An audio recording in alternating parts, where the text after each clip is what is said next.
Samuel and picked off by Mike Dana, who gets his first career interception.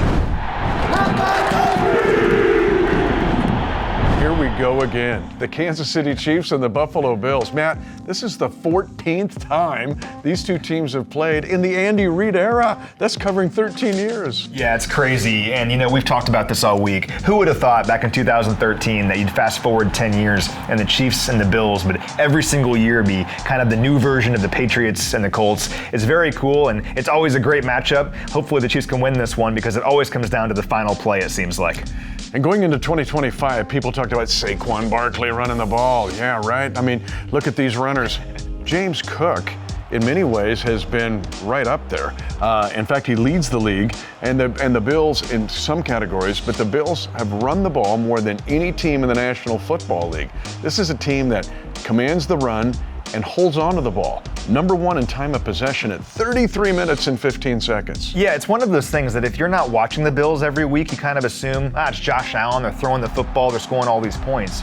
Well, yeah, Josh Allen is still Josh Allen, but they're running the football more than anybody. Like you said, they're averaging 31 rushing attempts per game, and James Cook is averaging nearly 6 yards per carry. The Bills overall lead the NFL in rushing yards with 1,151, and that's despite playing one fewer game than just about everyone else because they've already had their bye. So they're running the football better than anyone right now. That includes teams like the Colts that are running the ball really well. And for the Chiefs in this game, you got to stop the run first. Yeah, you got to stop Josh Allen, but if you want to stop this version of the Buffalo Bills, it begins by stopping James Cook. One of the things that Jonathan Taylor, the Colts, and James Cook have in common are really good offensive lines. In fact, of the 216 yards rushing, he did it on less than 20 carries. It's only the fourth time it's happened in the history of the NFL. Yeah, Bobby Mitchell did it in 1959, or Bo Jackson in 1987. Derrick Henry did it in 2018. But of his 216, James Cook, in the game against Carolina, 141 yards were before he was even touched. This is a good offensive line for Buffalo. Yeah, it's a very good offensive line. Now, the good news for the Chiefs is they've been really good against opposing running backs this year. And look at the last several weeks. Last Monday against Bill Krosky-Merritt, a player that was averaging over 5 yards per carry coming in, they shut him down. Only 25 rushing yards on 9 carries. Completely shut down Ashton Jeanty a couple weeks ago. He was a non-factor in that game against the Chiefs. And even the duo of David Montgomery and Jahmyr Gibbs, the best running back tandem in the NFL, well, they didn't break 100 rushing yards combined in their game against the Chiefs. So got to make sure they keep that going here in this one. Again, you got to slow down James Cook. But something else that we've talked about is the Chiefs offense can help out the Chiefs defense in this one by keeping pressure on the Bills offense, because the Chiefs offense has been so good lately, scored 28 or more points in 5 straight games, longest streak for any team during any point this season. Well, when you do that, the opposing offense can't just keep running the football, right? You have to get out of yourself a little bit just to keep up. So for the Chiefs in this game, stop the run, but the Chiefs offense can also help out their defense by keeping pressure on that Bills offense. And going back to the Chiefs defense, what they have done in all those circumstances you mentioned have prevented the long run. They've only given up one run of 20 yards or more all year, and that was the 71-yard run at the end of the Ravens game in garbage time. But the Bills have lived off the long run. Now, on the opposite side, you mentioned trying to protect the Bills defense in the fact that that's what the Bills offense have done.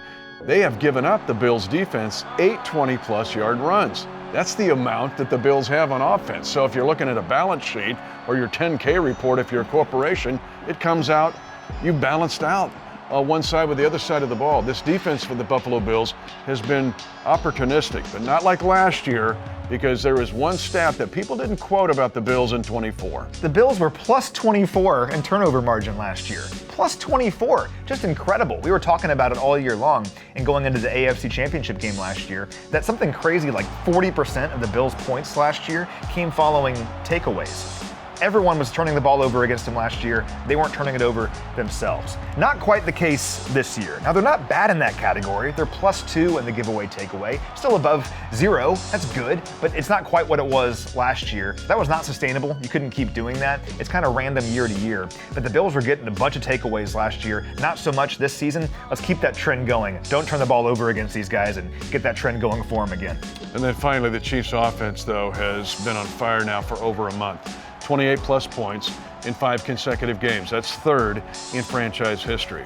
But the red zone, the Chiefs are obliterating the red zone. They were 4 of 4 in the game against the Commanders. They're now 5th overall in the league in red zone touchdown efficiency, and that's on the second most red zone penetration, second only to the Indianapolis Colts. And Patrick Mahomes remains on fire. He's having an incredible season. He's the man behind all that red zone success, right? Awesome red zone touchdown to Kareem Hunt last week.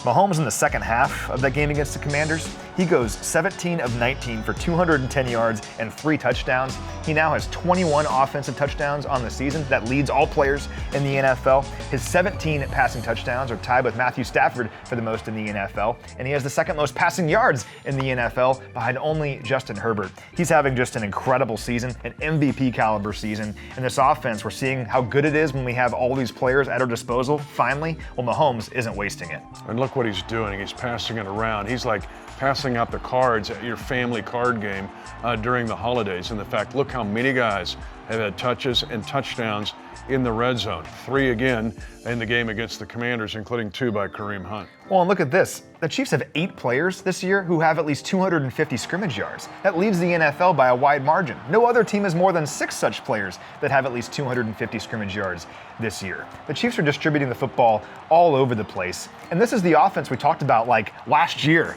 in training camp. And due to several circumstances, just didn't have it last season. Well, now we do. You have Rashee Rice out there making big plays happen. Travis Kelce having a great game against the Commanders. Hollywood Brown, Juju Smith-Schuster, Xavier Worthy, everyone chipping in. That's a dangerous combination when you have all these playmakers all at once, and they're all playing great football right now. Let's keep it going against Buffalo. I got one of the packages that was intended for you that came to my house, but it was addressed Orchard Park, New York. Oh.